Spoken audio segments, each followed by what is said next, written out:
Mukhang magsisimula na mga kapatid ang gera sa taong ito ng 2025 dahil ayon sa mga balita ngayon mga kapatid, tulad na lamang nitong pag-uusapan natin, kasabay ng pagpapalit ng taon ay nagbigay ng matinding pahayag ang China President na si Xi Jinping tungkol sa Taiwan invasion ngayong 2025 at wala daw kahit sino ang pwedeng pumigil sa reunification ng Taiwan at saka ng China. So ang sabi nga sa ibang balita mga kapatid, the countdown begins mga tol. So impisa na mga kapatid. So sabi rito sa panonoorin natin ngayon sa Hindustan Times, China's Xi Jinping confirms Taiwan invasion in 2025. This year, mga tol. Siyempre, alam naman natin, hindi nila makukuha yan ng basta-basta lang. Plan in New Year speech ahead of Trump entry. So bago pa maupo si Trump mga kapatid, eto na, nagsalita na si Xi Jinping. Yan ang ating sama-samang panoorin. Bigyan natin to ng reaction video. Hindi to biro mga tol, kahit na ito hindi natin bansa, pero may posibilidad na talagang damay talaga tayo mga tol dahil napakalapit natin dito. Alright, so wag na natin patagalin pa. Panoorin na natin to mga tol. 两岸同胞一家亲。 Since hindi natin naiintindihan si Xi Jinping, basahin na lang natin yung caption.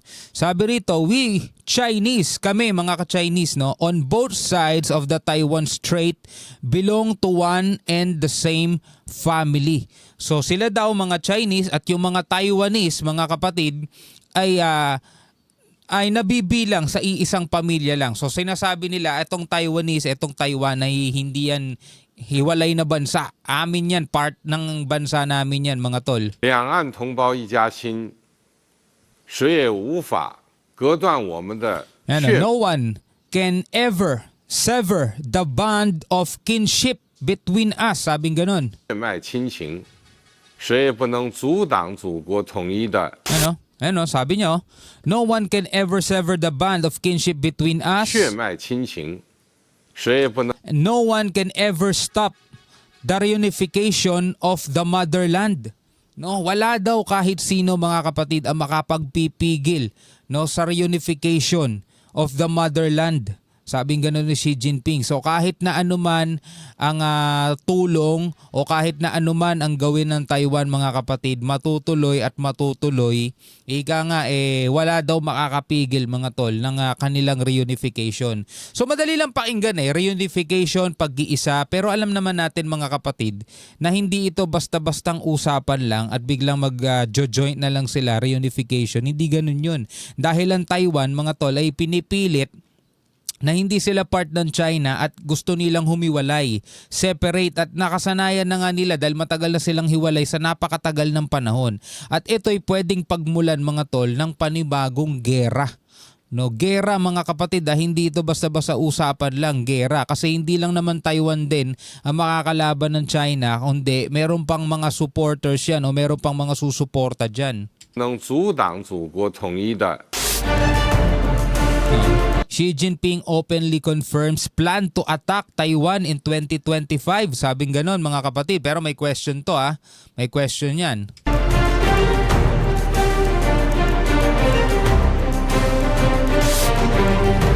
Xi's declaration of war days before Trump take over. Ito ba'y pagdedeklara na ng gera mga kapatid sa Taiwan bago pa man maupo si Trump?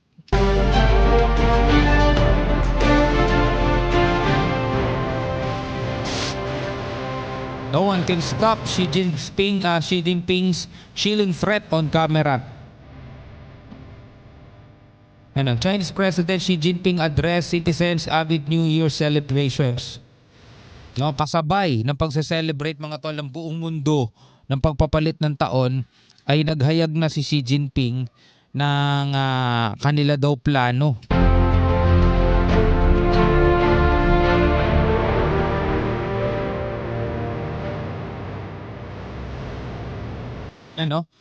Xi said that no one can ever stop China from annexing Taiwan.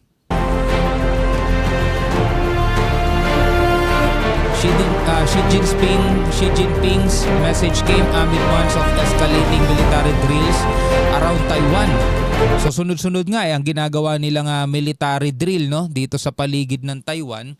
At ang Taiwan naman mga tol ay naka-ready na rin. Nakahanda na sila. Ayon nga sa ibang balita, no, bibigyan natin ng reaction video. Naka-ready na daw ang Taiwan mga tol na tirahin din ng China. So pag titirahan na tong dalawang to,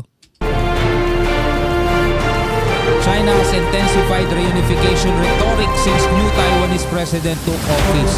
Pero alam naman natin mga tol na hindi lang to isang taon, 2 taon ng pinagbabantaan ng China ang Taiwan. Hindi lang sa bagong pag-upo nitong president ng Taiwan, kundi napakaraming dekada na rin nilang ginagawa to. So hindi natin alam mga kapatid kung sa pagkakataong ito ay matutuloy na ba. Kasi binigyan din ng deadline ng China mga tol, yung reunification ng Taiwan at saka ng China. Dapat daw by the year 2027 ay reunited na sila, no? Kumbaga natuloy na yung reunification na yon, no? Kung makukuha nila basta-basta ang Taiwan, no? Pero dahil alam naman natin sa lakas ng puwersa ng China mga tol, lalong-lalo na ngayon, nag-release sila ng panibagong amphibious vessel ship nila mga tol na talagang malaki. Tapos meron pa silang 6th gen na stealth fighter jet mga tol. Napakalakas ng China ngayon. Sila ang may pinakamalaking naval forces sa buong mundo. Diba? Siguro yung mga nakaraang dekada hindi nila maituloy-tuloy dahil di pa naman sila ganun ka-powerful. Pero ngayon na sobrang lakas na nila, baka nga maitutuloy na nila to. 两岸同胞一家亲，谁也无法隔断我们的血脉亲情，谁也不能阻挡祖国。 No one can ever stop, no, the reunification of the motherland, a trend of the times. 我统一的历史大势，中国愿同各 China is willing to work with other countries to be practitioner of friendly cooperation. 国一道，做友好合作的践行者，文明互鉴的推动 Promoter 者 of，mutual learning of 构建 civilizations 人类命 and a 运共同体 participant in 的 building 参 a 与者。 community with a shared future for mankind. Ewan natin mga kapatid kung totoo to. 共同开创世界 Jointly 的， creating a better future. Sabing ganon. 共同开创世界 For 的 the world. Jointly creating a better future for the world. Sabing ganon mga kapatid. Sabi nga, gusto daw nilang makuha ang Taiwan mga tol. Hanggat maaari mapayapa. Yun ang sabi ng China. Pero hindi daw sila magdadalawang isip o hindi daw sila papipigil na gumamit ng puwersa kung kinakailangan. 的。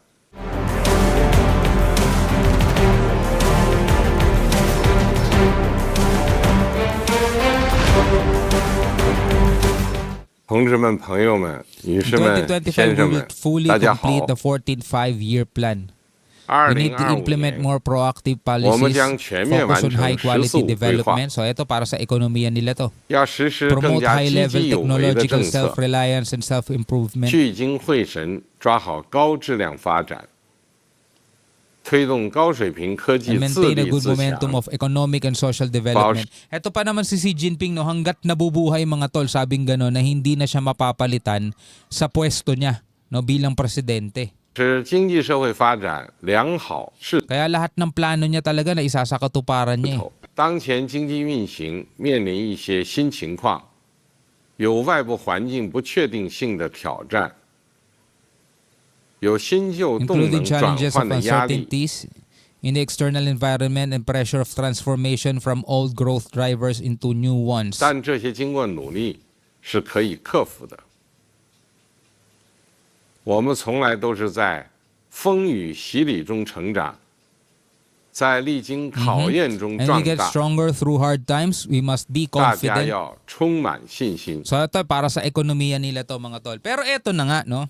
Sa tingin ninyo, no, etong 2025, no, sabi nga gano'n sa ibang report mga kapatid, the countdown begins, no? Etong 2025 sa tingin ninyo mga kapatid, eto na ba ang simula? At pwedeng kasi mga kapatid nagsisimula pa lang tayo 2 days pa lang mula nung magpalit ang taon. Napakahaba pa, 12 months ulit. Napakaraming pwedeng mangyari niyan mga kapatid. Sa tingin ninyo, this year ba posibleng magsimula ang labanan China versus Taiwan. Siyempre kasama na dyan mga tol ang US dahil kung nasa ng gera, nandoon ng Amerika mga tol eh. Nakita na natin yan sa napakaraming pagkakataon. No? Ito hindi basta-basta mga kapatid. Napakalapit lang natin dyan at napakarami nating OFW dyan. Diba? So, pwede ka magkomento sa ibaba mga tol. Hanggang sa muli, ako nga pala si Shobaldi. Peace out.